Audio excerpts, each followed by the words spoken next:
홍차가 아주 훌륭하네요. 찻잔 끝에 맴도는 베르가모트 향이 꼭 우리 유희 씨를 닮았어요. 맑고 티 없이 우아하고. 내가 가볍게 눈웃음을 지으며 크리스탈 찻잔을 내려놓자 맞은편에 앉은 그녀의 뺨이 수줍은 듯 붉게 달아올랐다.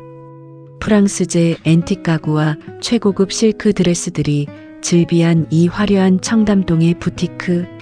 나는 이 공간에서 가장 많은 돈을 쓰는 완벽한 VVIP 고객이자 가게의 젊은 여사장인 유희 씨가 세상에서 가장 동경하고 따르는 다정한 언니였다. 어머, 언니도 참. 언니가 선물해 주신 이 닭이 세트가 워낙 좋아서 그런걸요. 언니가 오시는 날이면 저는 아침부터 기분이 막 설레요. 언니는 제가 아는 사람 중에 가장 완벽하고 기품 있는 분이니까요. 그녀는 티스푼으로 찻잔을 가볍게 저으며 배시시 웃었다.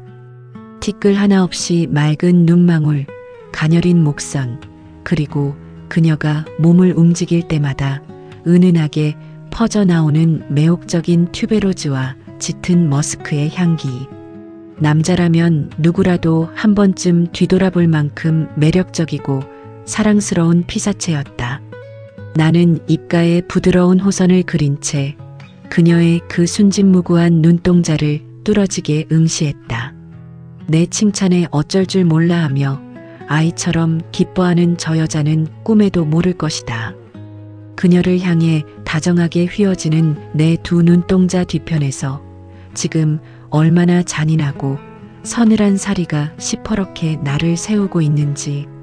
시간은 미끄러지듯 3개월 전에 그 서늘했던 겨울밤으로 거슬러 올라간다.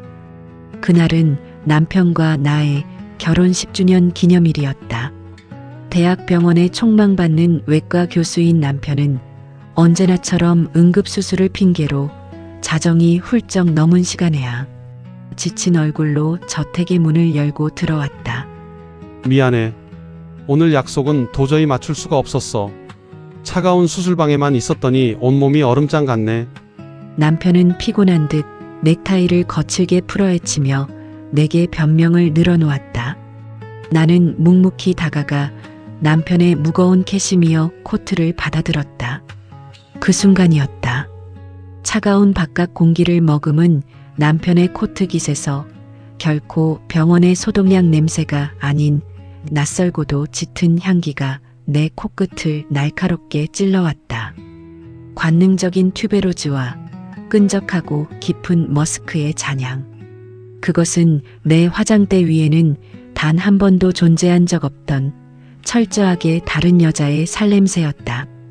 나는 코트를 쥔 손에 꽉 힘을 주었다.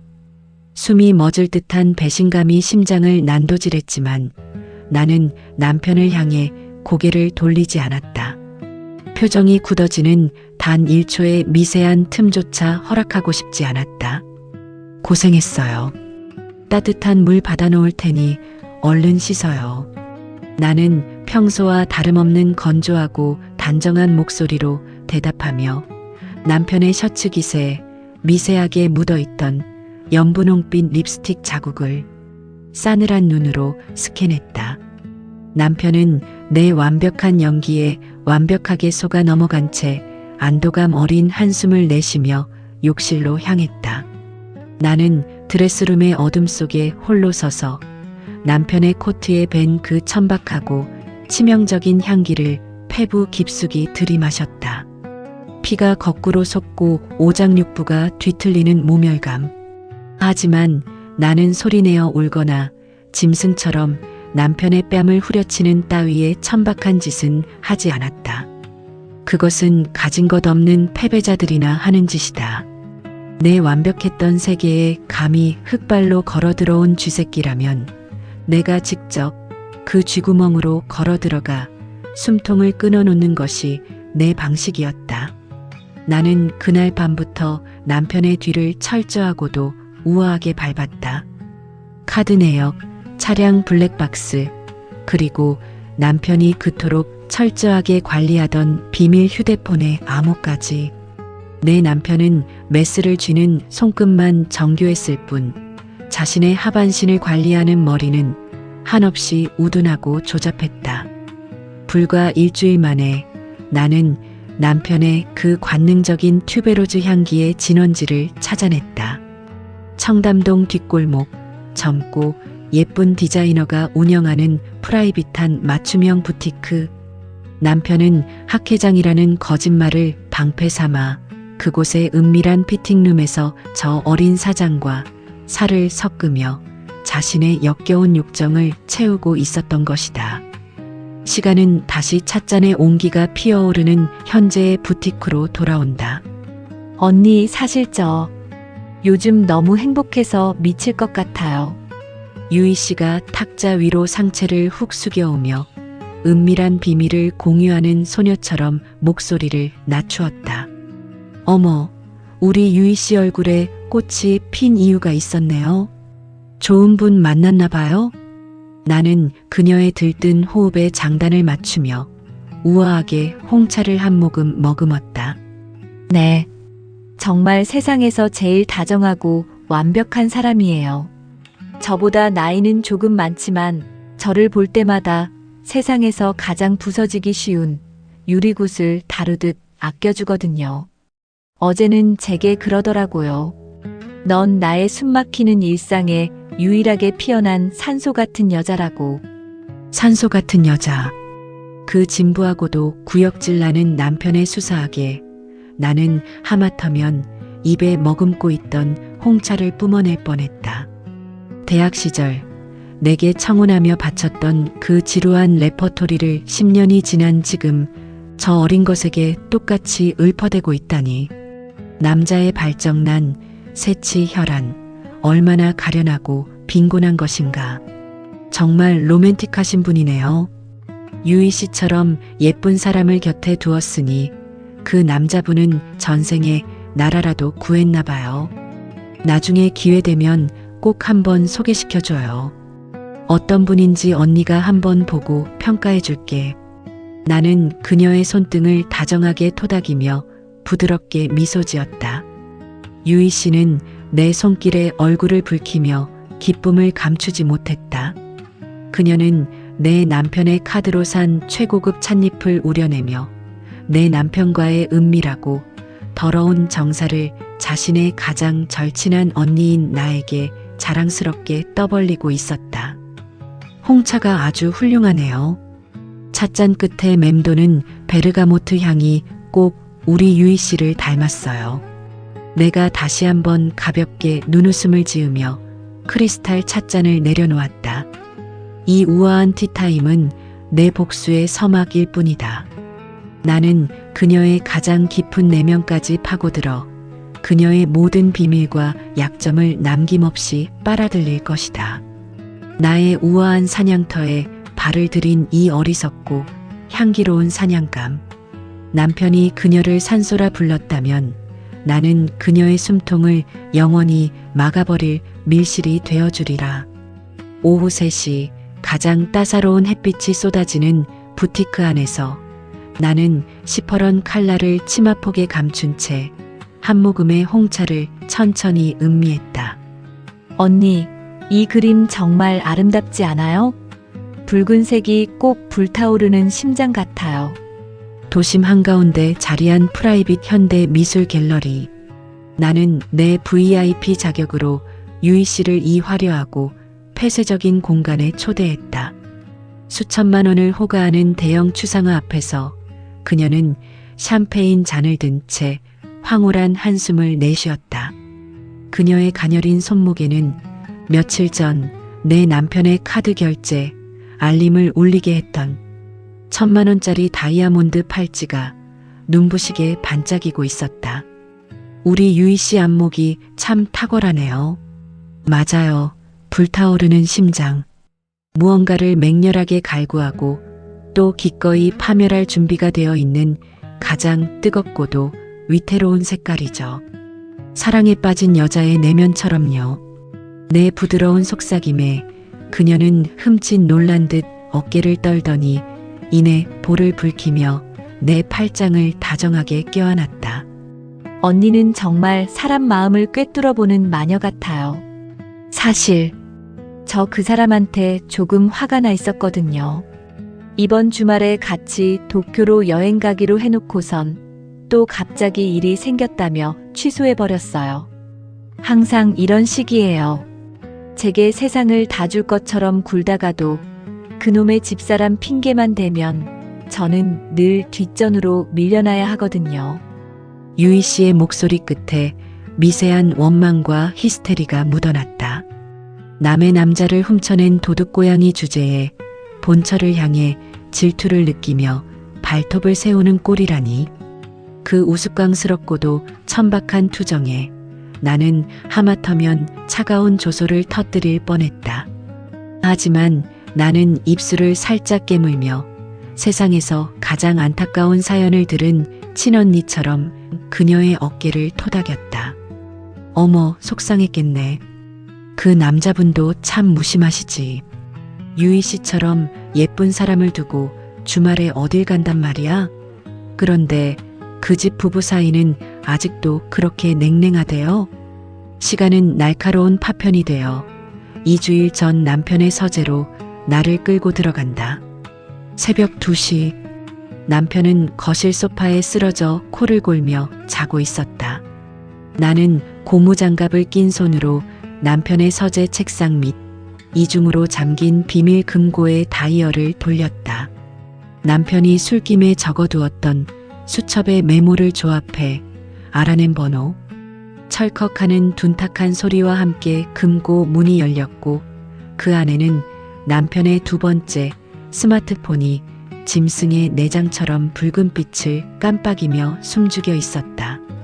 나는 건조한 눈으로 남편과 유희 씨가 나눈 수천 개의 메신저 대화창을 스크롤했다. 내 남편은 그곳에서 세상에서 가장 가련하고 불행한 로맨티스트를 연기하고 있었다. 내 아내는 피도 눈물도 없는 괴물이야. 나를 돈 벌어오는 기계로만 취급하지. 각방 쓴 지는 이미 3년이 넘었어. 숨이 막혀. 유희야, 내 숨통을 트이게 해주는 건 너뿐이야.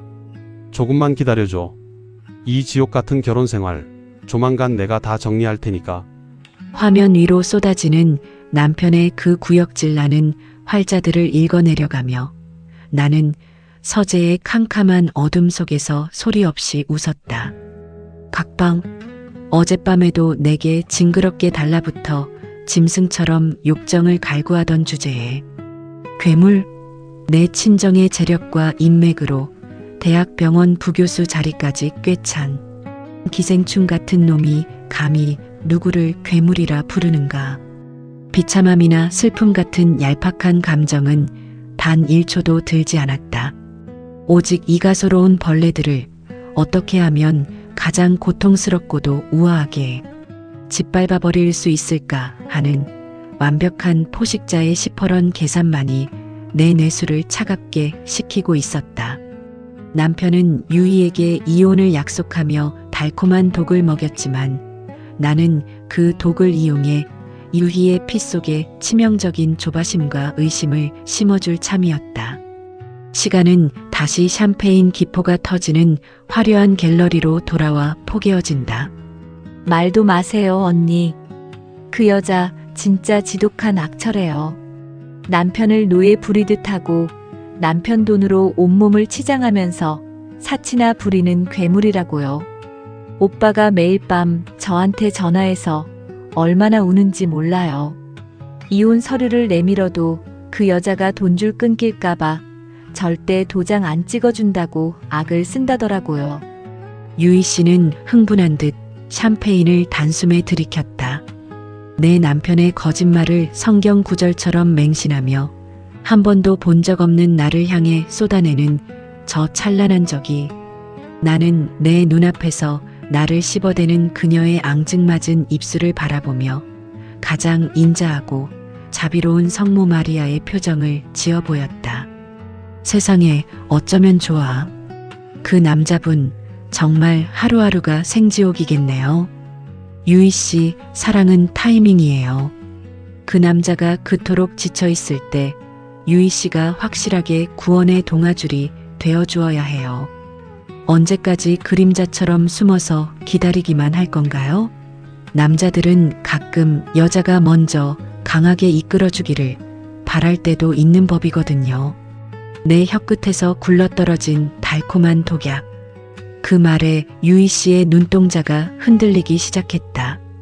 늘 착하고 순종적인 내연녀 역할에 갇혀있던 그녀의 내면에 본처를 밀어내고 안주인 자리를 차지하겠다는 시커먼 욕망의 불씨가 당겨지는 순간이었다. 그럴까요? 제가 조금 더 오빠를 몰아붙여도 되는 걸까요? 그럼요. 사랑 쟁취하는데 염치 따위가 어딨어요? 아, 참. 이번 주말에 여행 취소돼서 속상하다 했죠? 이거 언니가 주는 자그마한 선물이에요. 나는 핸드백에서 검은색 벨벳으로 포장된 작은 케이스를 꺼내어 그녀의 손에 쥐어주었다. 케이스를 열자 은은한 백금으로 세공된 최고급 한정판 넥타이 핀이 눈부신 자태를 드러냈다. 뒷면에는 남편의 영문 이니셜이 정교하게 각인되어 있었다. 어머, 언니. 이렇게 비싼 걸 왜 제게? 그 남자분 선물로 주라고요. 이번 주말에 못 만나는 대신 내일 출근할 때 이 넥타이 핀을 꼭 달고 가라고 애교 한번 부려봐요. 내 여자가 사준 물건을 심장 가장 가까운 곳에 달고 일하는 남자. 생각만 해도 짜릿하지 않아요? 그 괴물 같은 아내 보란 듯이 말이에요. 언니. 진짜 언니는 제 수호천사예요. 고마워요. 정말 고마워요. 유희 씨는 감격에 겨워 내 목을 끌어안았다. 그녀의 목덜미에서 뿜어져 나오는 튜베로즈 향기가 내 코끝을 스쳤지만 나는 더 이상 구역질을 느끼지 않았다. 시간은 다시 2장의 첫머리로 돌아가 불타오르는 심장을 그린 붉은 추상화 앞으로 우리를 데려다 놓는다. 정말 아름답지 않아요? 붉은색이 꼭 불타오르는 심장 같아요. 내가 그녀의 등을 쓰다듬으며 조용히 속삭였다. 그녀는 모를 것이다. 내일 아침 내가 손수 남편의 넥타이를 메어주며 저 한정판 넥타이 핀을 달아줄 때 내 남편의 심장이 얼마나 기괴하고 공포스럽게 요동칠 것인지를 내 연녀가 선물한 이니셜 넥타이 핀을 남편의 셔츠에 직접 꽂아주는 아내. 가장 안전하다고 믿었던 그들의 시계탑에 균열이 가기 시작했다. 유희 씨는 내가 쥐어준 칼자루를 든 채 남편의 목을 조르기 시작할 것이고 남편은 옥죄어오는 공포 속에서 자신의 숨겨진 여자에게 신경질을 부리게 될 것이다. 갤러리의 차가운 대리석 바닥 위로 두 마리의 어리석은 쥐새끼들이 서로의 살을 뜯어먹기 위해 덫을 향해 걸어가는 발소리가 경쾌하게 울려 퍼지고 있었다. 나는 샴페인 잔을 들어 올리며 이 완벽하고도 우아한 사냥의 두 번째 막을 홀로 축하했다. 당신 목을대가 왜 이렇게 심하게 떨려요? 꼭 사형대에 올라선 사람처럼. 나는 남편의 빳빳한 화이트 셔츠 깃을 매만지며 세상에서 가장 다정하고 사랑스러운 아내의 목소리로 속삭였다. 아침 햇살이 눈부시게 쏟아지는 우리 저택의 넓고 고요한 드레스룸. 내 손끝이 남편의 넥타이 매듭을 조여갈 때마다 그의 창백한 목덜미를 타고 식은땀 한 방울이 위태롭게 흘러내렸다. 나는 어젯밤 내가 유희에게 선물했던 그 영롱한 백금 넥타이 핀을 들어 올렸다. 남편의 영문 이니셜이 날카롭게 각인된 그 차가운 금속 조각이 아침 햇살을 받아 서늘하게 번쩍였다. 나는 남편의 심장과 가장 가까운 왼쪽 가슴께의 넥타이 섭에 그 핀을 천천히 그리고 아주 깊숙이 찔러 넣었다. 이 넥타이 핀 당신이 어제 산 거예요? 이니셜까지 새겨져 있고 너무 고급스럽다. 당신한테 정말 완벽하게 잘 어울려요. 내 칭찬에 남편의 동공이 미친 듯이 요동치기 시작했다. 그는 마른 침을 삼키려 애썼지만 굳어버린 성대에서는 캑하는 짐승의 쇳소리만이 튀어나올 뿐이었다. 응. 어제 학회 끝나고 백화점에 잠깐 들렀다가 샀어. 당신이 마음에 든다니 다행이네. 더듬거리는 남편의 변명. 그 초라하고도 빈곤한 거짓말에 나는 하마터면 소리내어 웃음을 터뜨릴 뻔했다. 남편은 짐작조차 하지 못할 것이다. 지금 자신의 넥타이를 메어주며 환하게 웃고 있는 이 우아한 아내가 어제 오후 청담동 갤러리에서 당신의 어린 내연녀에게 직접 이 덫을 쥐어주었다는 사실을. 시간의 파편은 12시간 전 강남의 어느 은밀한 프라이빗 바로 거슬러 올라간다. 나의 지시를 받은 흥신소 직원이 전송해준 도청 파일 속에서 남편과 유희의 목소리는 날카로운 유리 파편처럼 부딪히고 있었다.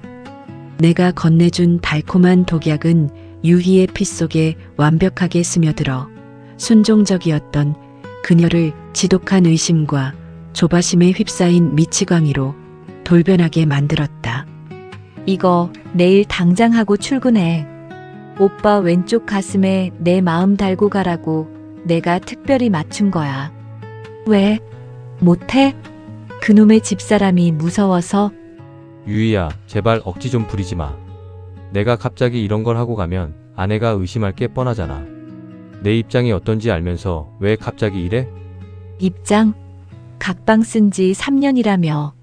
껍데기뿐인 쇼윈도 부부라며. 근데 왜 내 선물을 못해? 오빠, 사실 나한테 거짓말하는 거지. 밤마다 그 여자 품에서 자는 거지. 스마트폰 스피커 너머로 유희의 표독스러운 앙칼짐과 남편의 당황한 숨소리가 생생하게 흘러나왔다. 내가 건넨 작은 넥타이 핀 하나가 그들이 가장 안전하다고 믿었던 시계탑의 톱니바퀴를 완벽하게 박살내버린 것이다. 유희는 자신의 사랑을 증명하라며 남편의 목을 조르고 있었고, 남편은 아내에게 들킬지 모른다는 끔찍한 공포 속에서 쩔쩔매고 있었다.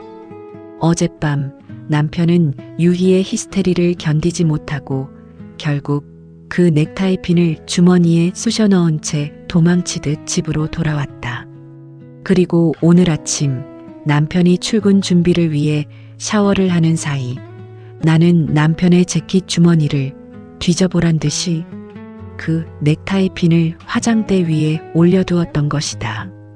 시간은 다시 햇살이 쏟아지는 드레스룸으로 돌아와 남편의 덜덜 떨리는 손끝에 멈춘다. 당신 오늘따라 왜 이렇게 땀을 많이 흘려요? 어디 아픈 사람처럼. 심장도 엄청 빨리 뛰네. 나는 걱정스러운 척 남편의 가슴팍에 가만히 손바닥을 얹었다. 넥타이 핀이 꽂힌 바로 그 자리. 내 손바닥 아래로 사냥꾼의 덫에 걸린 가련한 토끼처럼 미친 듯이 뜀박질하는 남편의 심장 박동이 생생하게 전해져 왔다. 아내의 눈을 피해 내연녀의 선물을 숨겨 들어왔는데 오히려 아내가 그것을 발견하고 직접 넥타이에 꽂아주는 이 숨막히는 아이러니. 남편의 뇌수는 지금 이 상황이 우연인지 아니면 아내의 치밀한 함정인지 계산하느라 터져버릴 지경일 것이다. 아냐. 오늘 중요한 수술이 있어서 조금 긴장했나 봐. 나 늦겠다. 먼저 나갈게. 남편은 내 손길을 황급히 피하며 도망치듯 드레스룸을 빠져나갔다. 그의 뒷모습은 더 이상 오만한 대학병원 교수의 것이 아니었다. 그것은 언제 목이 날아갈지 몰라 전전긍긍하는 사형수의 비루한 도망질에 불과했다. 남편의 차가 저택을 빠져나가는 소리를 들으며 나는 거실 소파에 우아하게 앉아 갓 내린 에스프레소를 한 모금 머금었다. 그때 테이블 위에 올려둔 내 스마트폰이 경쾌하게 울렸다.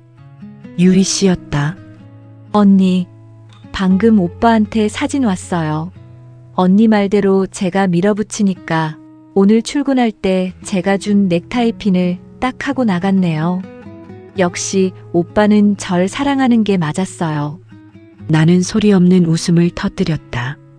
남편은 옥죄어오는 공포 속에서도 유이를 달래기 위해 병원 화장실에 숨어 넥타이 핀을 한 자신의 모습을 셀카로 찍어 보냈을 것이다.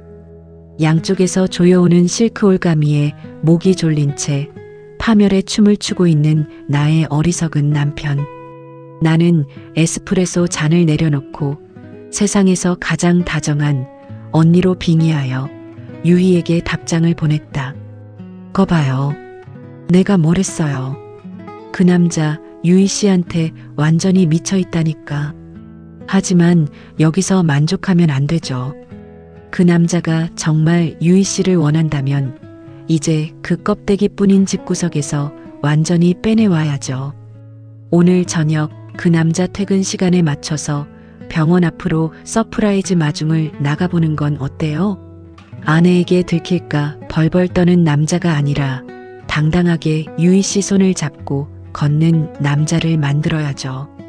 전송 버튼을 누르는 내 손가락 끝에 시퍼런 도끼가 피어올랐다. 이것은 폭탄이다. 남편이 가장 두려워하는 것, 바로 자신의 완벽한 사회적 지위와 평판이 무너지는 것. 유이가 대학병원 로비에 예고 없이 나타나 남편의 팔짱을 끼는 순간 남편이 쌓아온 그 위선적인 성체는 완벽하게 무너져 내릴 것이다. 시간은 다시 2장의 첫머리로 돌아가 남편의 넥타이 매듭을 조이던 그 서늘한 아침의 찰나로 포개어진다. 당신 목을대가 왜 이렇게 심하게 떨려요? 꼭 사형대에 올라선 사람처럼. 나는 남편의 심장 위에 꽂힌 넥타이 핀을 매만지며 속으로 나지막이 중얼거렸다. 그래, 마음껏 떨어라. 당신이 쥐고 있던 그 알량한 권력도 두 여자를 완벽하게 통제하고 있다는 그 오만함도 오늘 저녁이면 모두 당신의 목을 찌르는 날카로운 유리 조각이 되어 돌아갈 테니 나는 적의 심장부에서 가장 달콤한 독을 타는 완벽한 바텐더이자 내 손끝에서 춤추는 두 마리의 인형을 내려다보는 가장 잔혹한 인형술사다.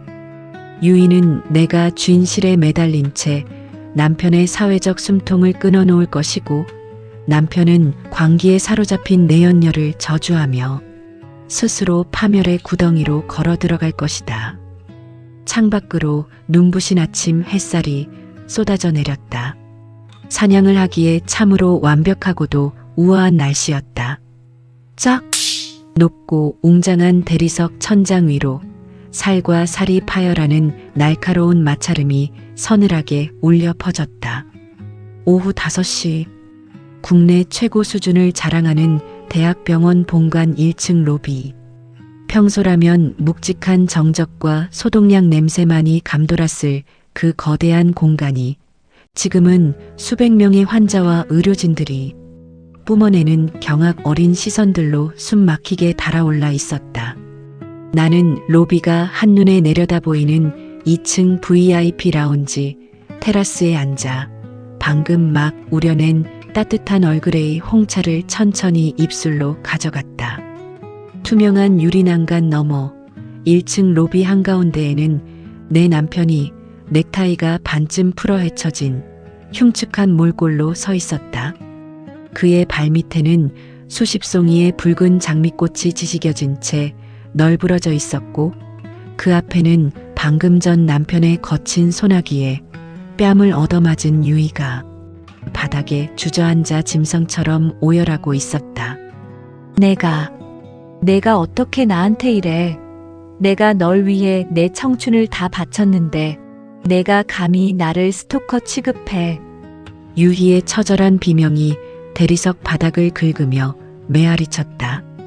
그녀의 정성스럽게 빗어넘긴 머리카락은 미친 여자처럼 헝클어져 있었고 최고급 실크 드레스는 남편과 몸싸움을 벌이느라 흉하게 찢겨 있었다. 시간은 1시간 전 유이가 내 문자를 받고 이 병원 로비에 들이닥치던 그 오만하고도 눈부셨던 찰나로 거슬러 올라간다. 오늘 저녁 그 남자 퇴근 시간에 맞춰서 병원 앞으로 서프라이즈 마중을 나가보는 건 어때요? 아내에게 들킬까 벌벌 떠는 남자가 아니라 당당하게 유희 씨 손을 잡고 걷는 남자를 만들어야죠. 내 달콤한 독약을 삼킨 유희는 본처의 자리를 빼앗겠다는 시커먼 허영심에 사로잡혀 거대한 장미 꽃다발을 들고 남편의 병원 로비로 쳐들어왔다. 마침 남편은 병원장과 주요 이사진들을 배웅하며 가장 위선적이고 점잖은 미소를 짓고 있던 참이었다.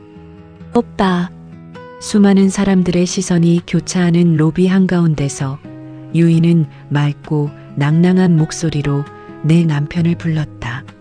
남편이 뒤를 돌아본 순간 그의 얼굴에서 핏기가 완벽하게 증발했다.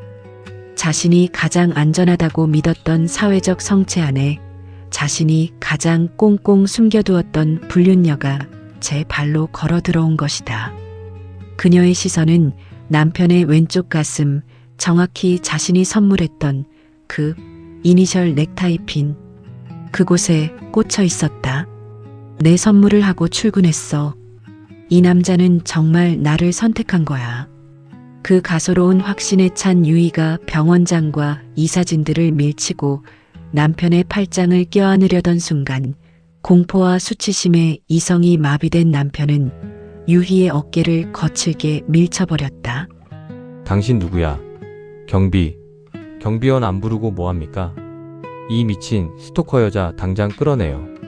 남편의 입에서 터져나온 끔찍한 부정.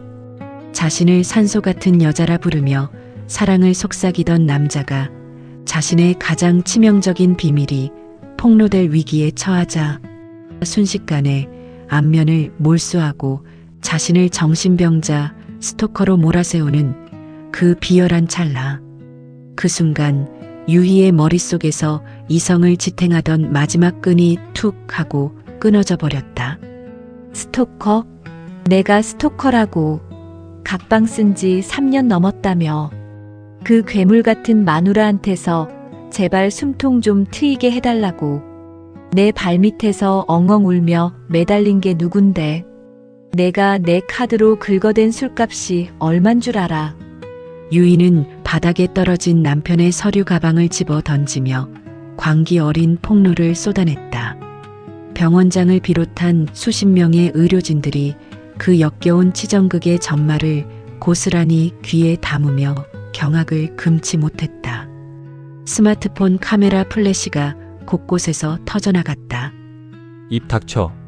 입 닥치라고 이 미친년아. 남편은 이성을 잃고 유희의 뺨을 향해 다시 손을 치켜들었지만 신고를 받고 출동한 병원 보안 요원들에 의해 짐승처럼 바닥에 짓눌렸다. 유희 역시 보안 요원들의 손에 머리채가 잡힌 채 로비 바닥을 뒹굴며 남편을 향해 저주를 퍼부었다. 가장 우아해야 할 병원 로비가 두 마리의 쥐새끼들이 서로의 살을 뜯어먹고 피를 흩뿌리는 가장 천박하고 역겨운 도축장으로 변해버렸다. 나는 테라스 난간에 몸을 기댄 채 그 기막힌 희극을 여유롭게 감상했다. 남편은 내일 아침이면 대학병원 부교수 자리에서 파면될 것이고 유희의 그 얄팍한 부티크 역시 남의 가정을 파탄낸 상간녀의 가게라는 낙인이 찍혀 산산조각이 날 것이다. 나는 단 한 방울의 피도 내 손에 묻히지 않았다. 내가 한 일이라곤 그저 유희의 찻잔에 달콤한 칭찬 몇 스푼을 타주고 남편의 넥타이에 핀을 하나 꽂아준 것뿐이다. 그들은 내가 파놓은 우아한 함정 속에서 스스로 서로를 의심하고 스스로 목을 조르며 완벽하게 자멸했다.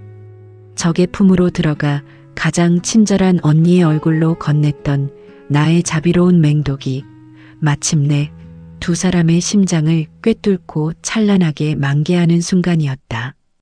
1층 로비에서 두 남녀가 보안 요원들에게 질박 끌려나가는 비참한 비명소리가 귓가를 간지럽혔다. 나는 입가에 완벽하고도 서늘한 호선을 그린 채 따뜻한 홍차를 목구멍으로 천천히 넘겼다. 적의 숨통을 영원히 끊어낸 사냥꾼 혀끝에 감돌고 있는 홍차는 참으로 완벽하고 평온했다. 스방극장 구독, 좋아요 부탁합니다.